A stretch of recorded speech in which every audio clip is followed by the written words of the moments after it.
What is going on, everyone? My name is Andy. Welcome back to another FPL video. In this one, we're talking about the free hit for game week 33. Big double game week. Lots of people looking to use the chips. So I'm going to go through some thoughts, what the draft is currently looking like, and where I might tinker around and make some changes as well. So if you enjoy it, give it a like. Hit that subscribe button if you're new around here as well. So let's just go through some talking points and some thoughts first of all. So one question is, how many single game week players should you have? And I was talking about this on stream last night. In my opinion, if you're using the free hit this week, you've almost got to go all in. I'm not saying you have 11 double game weekers necessarily. My draft has one single game week player. But if you're thinking, well, I need Salah, and I need Trent, and I need Cancelo, and I need Kane, and I need Son, that's already 5 single game week players. At that point, I'm not even sure the chip is worth playing if you've only got one. There is surely going to be a time you can make better use of it later on, which we'll talk about in a minute. I just think you've almost... I hate the word risk because it's got like negative connotations to it from an FPL point of view, but I think you do take that risk that the double game weekers will outscore them. I know it's very easy to back the players that have just done well. Son, for example, just smashed in a hat-trick, 3 double-figure hauls in a row, but I think on free hit, I would probably drop him, right? So I think you really have to think about it. If you're going for like 5 to 6 single game week players, I would then question whether the free hit's worth it this week, because most of those players are probably worth having in your team long term. So you should probably just think about using transfers to get them in and use the free hit a little bit later. Leicester attackers do worry me a little bit. I think Maddison in particular played at the weekend, played the game before that. Surely is going to play in Europe on Thursday as well. And then you've got to question whether he's also going to start the game on Sunday, bearing in mind that Leicester don't have a huge amount to play for in the Premier League. And again, I don't think that necessarily means that players play bad or anything like that. You know, league position's still important. There's still extra money for finishing higher, etc. But if they go through in Europe especially, surely there's more chance of these players getting kind of rested. You know, you just want to avoid injuries at that point. If they go out, I don't necessarily think staying in Europe or going out necessarily changes whether they get rested on Sunday, because it's all going to be about recovery. But if they go out of Europe, I do think there's a slightly more chance that, well, you know, it's not that injuries don't matter, but there's nothing really apart from the Premier League to concentrate on anyway. But and with Barnes, for example, he didn't play the last game, or he didn't start the last game. Maybe that's due to form. Who knows, right? I don't know if Rodgers will speak about that later on. But I think he probably gets picked for Europe as well. And that kind of shows that he is in the first kind of 11 for Rodgers right now. And I think he's possibly more likely to start the 2 games in the double this week. Whether or not he's a better option longer term is debatable. I think Maddison's probably the one you bring in outside of a free hit. But I would probably have both. But I think... it's just something to think about. I think you need to look at that starting 11 on Thursday and then try and make your team from there. If you're not free hitting this week, when's a better time to use it? Obviously, game week 36 and 37 are the obvious choices. I think if you have got 2 free hits left, I think you probably would be using it this week. Because if you can't use it in 36 and 37 anyway, 38 possibly. Try and get, you know, some players in that are going to play that you wouldn't usually expect, maybe early lineups and stuff like that. But I think 33, 36 and 37 is probably when we should be looking to use it. There are, without going into too much detail, there's chances that Man United and Chelsea could double in game week 34. But again, I don't think that should really make too much of a difference to using the free hit this week or not. So for me, if you've got one, yes, you could save it this week and use it in 36 or 37. I'm currently leaning towards 37, which I'll talk about in other videos. But if you've got 2, I think this is a pretty good week to drop it. Can we really drop Kane and Son? Obviously, they're playing extremely well right now. Brighton at home is a pretty good fixture. I know they just beat Arsenal, but Brighton haven't been playing particularly well. And I think Spurs, since they've been out of Europe especially, they're getting a lot of rest in between games. They're playing a pretty first-choice 11. I know Doherty's now probably out for the season, which isn't ideal. But Reguilon and Emerson Royale should be good enough to kind of keep up the momentum that Spurs have got right now. But I think you can. I think for 1 week only, you probably do drop them. Again, you don't necessarily have to drop both of them, but I think if you start putting both in, there's an argument that Salah is better than both of them anyway. So if you've got those 2, do you also have to have Salah? And then where do you fit the Man United attackers in? And I've put on there, will Man United turn up? I know right now it's very easy to sit here and just say, just don't get Man United players, just don't get them. They were rubbish against Everton. But things change like so quickly. Everton lose to Burnley. Suddenly we're like, well, Everton are really bad. Let's get Man United players. Now Man United have lost to Everton. It's like, well, let's completely avoid Man United players. And I think opinions change too much based on kind of single games. I'm not saying Man United have played brilliantly lately, but Norwich have just played Burnley. Yes, they won 2-0. How Burnley didn't score, I do not know. And you'd think, or you'd hope, that at Old Trafford, Man United will turn up for that game, and there's possibility to have a few goals in that game. Yes, probably not a huge amount of points in the Liverpool game, but if they get anything, it's a bit of a bonus. So again, it just comes back to that free hit, that lottery mentality. You've got to be in it to win it. If you're free hitting this week, I think you've got to have at least one Man United attacker. I would probably have two, as we'll look at in the draft in a sec. All right, let's look at the draft. 10 double game weekers in here. Only one single game weeker as well. I'm sure you can kind of like maybe half guess what the draft is going to look like, but let's go through it. So goalkeeper, I originally had Ramsdale in here. I was chatting to some people on my Patreon Slack this morning, and they mentioned Schmeichel. And I actually think the goalkeepers that you can choose from this week, you got like De Gea, Schmeichel, Ramsdale, Pope. I think a lot of them are fairly close in terms of the points they could get. Like Ramsdale, yes, the defence for Arsenal has been better than Leicester, but I think this might be a slight turning point. Again, I don't think that Arsenal are now really bad and Leicester are really great, but Leicester do have players coming back from injury. They've got a lot of kind of players that would be in their first 11 if everybody was fit back now that haven't been there for most of the season. And Arsenal kind of started losing a couple of players. So I think ultimately it came down to just looking at the fixtures. Like Arsenal have to play Chelsea. You could see Chelsea scoring, whereas Schmeichel got Newcastle and Everton away. I'm not saying they're easy games, like they're both away as well, which doesn't necessarily help. But I don't necessarily think there's a better goalkeeper. Like Pope possibly could be okay, West Ham and Southampton. But I quite like Schmeichel. So I think that's probably where I would go, just because I wouldn't be able to guess which Leicester defenders are going to start, where you assume that Schmeichel will always start, right? In there, I've got a Man United defender. Again, yes, this is very much back in the Norwich at home game, hoping to get a clean sheet there. I think Telles looks pretty nailed. We'll have to wait and see what Rangnick says about Shaw. But what he said last week, it sounds like he's probably going to miss game week 33 entirely, and may even miss 34 as well. So I think Telles is pretty nailed. But yes, you are kind of going for the Norwich game and then just hoping that you get something in the Liverpool game. I think that is one spot where if you said to me, I'm just going to put Cancelo in there or I'm just going to put Laporte, I don't think I would argue too much. Again, it comes down to your appetite for kind of just going for it in a double game week. I would like to think that if I was free, it's very easy to say who you would have when you don't have to hit the button, but I'd like to think if I was free hitting, I probably would just put Telles in. But if you wanted to put Laporte or Cancelo in that kind of space, if you got the money for it, I think that's pretty decent. Obviously, you could have different combinations. You could go for a Leicester outfield defender and have De Gea in goal, but I think it's just very hard to call the Leicester defenders, the ones you'd want anyway, like Justin Castagna, whether they're definitely going to start both games, whereas I think Telles probably will.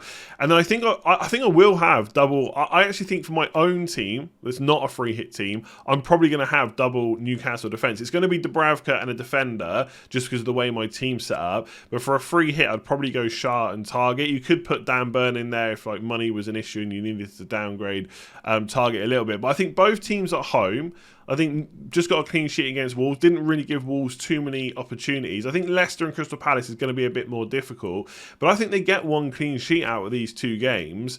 I wouldn't like to bet on which one it will be, but I think they can get a clean sheet, and then obviously you're just hoping for extra points from the second game, maybe an attack and return, maybe it's just appearance points. But I think I would back both of them over a Trent or someone like that. I don't think I would have Trent in my team. So I think that's what the defence would look like. Then you got midfielders. So I would definitely have Fernandes. There's nothing I would really question too much about that. If I was having a single game week player, I think it would be Salah. I think you can make a case to have Son or Kane instead of Salah if you're only going to have one, like I have in this draft. But I think it's kind of weird when you talk about it out loud, because I'm sitting here saying I would have Man United players. They've got that Norwich game. You hope they get something from Liverpool.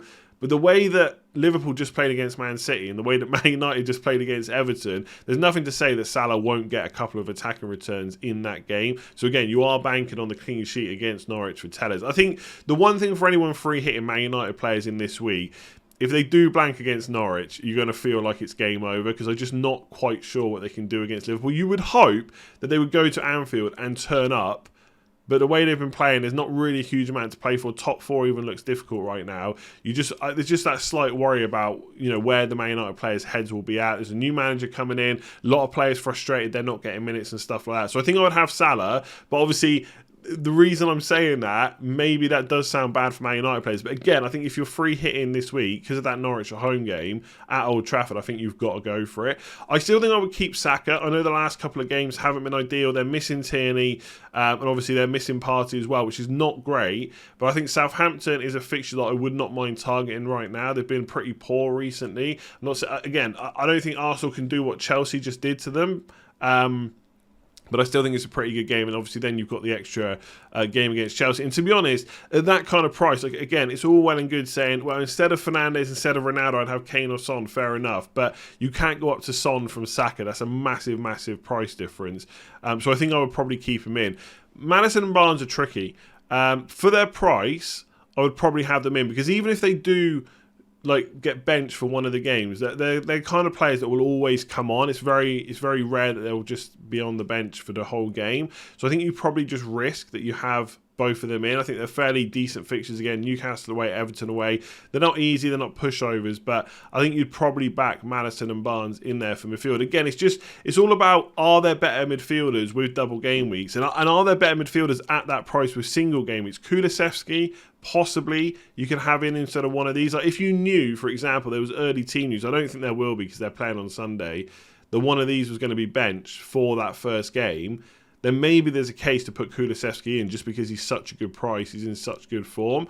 But I think as it stands right now, if I was trying to attack the doubles, I would probably just have Maddison and Barnes in there. I think there's Ward-Prowse, maybe, but I just don't really, if he doesn't get penalties, I just don't think he's a great option. And I feel like with him, you are really relying on penalties. With these two, much better opportunity of getting something from open play. And then the forwards, I just put in, I've done the double up. Ronaldo and Fernandes is happening, and I've got Chris Wood in there as well. Again, like Tellers, if you had the money to swap him to Laporte or Cancelo, look, if you wanted to go for Kane over Ronaldo, just to have Salah and Ronaldo, or if you wanted to change one of the midfielders and put Son in there and have a different forward, again, I probably wouldn't argue too much. I think captaincy is really tricky this week. I think if I had this team, I would captain a Man United player. As always, if Ronaldo starts both games, I'd put him ahead of Fernandes just because of penalties, just because of a higher goal threat. But his minutes maybe would worry me a slight amount. I would probably, if I had to choose between the two, is what I'm trying to say, between Fernandes and Ronaldo, I probably would just go for Fernandes, and I would probably just change that slot, maybe just to Harry Kane, to be honest with you. With Chris Wood, again, there is almost like a lack of forward options that have got double game weeks that are better. Like I've got Che Adams on the bench, for example. Again, I just think it's 2 home games for Newcastle. I think I probably would back them. I know Wood is not really set the world alight in Newcastle. He's not scoring a huge amount of open play goals, but he is on penalties. And I think Newcastle are just okay right now. They're I don't want to say really good, but they've done pretty well recently. And I think they will try and take it to Leicester and Crystal Palace. And I think Chris Wood is pretty nailed. Obviously, Callum Wilson's still out. And he has got penalties we've seen in the last game. So I think he would be in. I think if I'm looking at this team right now and I'm talking nailed on players, I think all the Newcastle players pretty much nailed on 3 spots. Maybe Schmeichel as well. Saka, that's 5. Fernandes is 6. I'd probably have Salah, that's 7. It's only really just those question marks over the Leicester players. And obviously, you know, if you wanted double Man United attack or not. But I like to think if I was free hitting, it would look something like this. But let's tinker and see what we could change. All right, let's do a little bit of tinkering right now. One of the obvious changes you can do is just go Ronaldo to Kane, right? And again, I wouldn't massively argue with people if they want to go for good single game week players in there. I don't think it's necessarily what I would do. But yes, Kane's playing really well right now. It's a good single game week fixture. Brighton at home, they've got to play Spurs and Man City this week. It's pretty tough for them. I'm 0.1 million off, but obviously you can shave money off this team. Like Adams to Broja, for example, is an obvious downgrade. Even like, you know, White to someone like Cedric could happen as well, just to get a bit of extra money. So now we've suddenly got 1.7 million. And you're almost starting to get up to the likes of having Son in there as well. One other change you could do if you wanted to be a bit different. I mean, to be fair, the free hit, especially this team, is quite differential in itself. But if you want to go a little bit different, is downgrading the midfielder. We'll just put cheap players in for now. You can always upgrade them to better players for your bench later on. But Gordon on the bench, and then instead of playing Broja, you could play someone like Iheanacho. The only thing is, I don't think that Iheanacho is any less susceptible to rotation than Maddison or Barnes. So I think it's still probably a little bit of a risk. The other thing is you could just go 4-5-1 if you wanted to and not play 2 forwards up front. I do think that Chris Wood's a pretty good option, so I don't know if I would do that, but it is something you could do.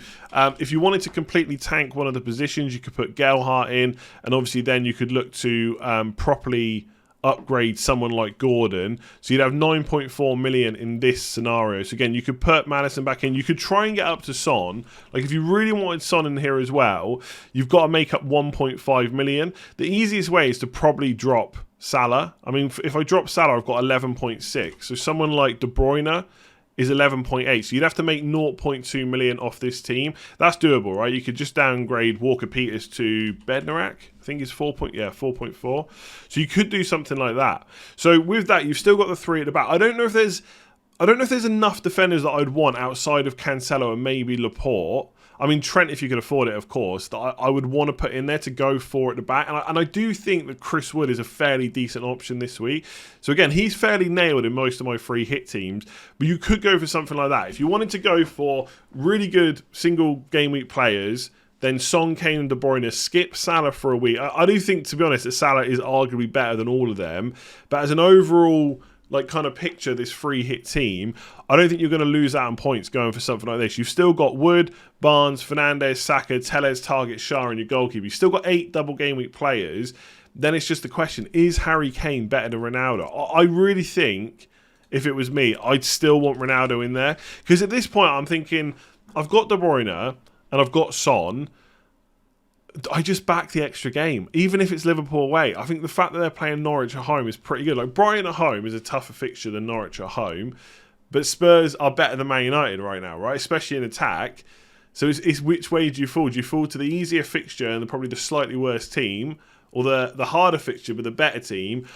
Personally, I would back the extra fixture in that one, so I'd probably still have Ronaldo. But I think this is a better compromise. I think you lose a bit of your bench, but honestly, because you're picking mostly double game week players, I mean, Saka, Fernandes, Ronaldo, Wood, Target, Shah, these are all nailed players, right? They're going to play at least one game, so I don't think you've got to worry too much about your bench.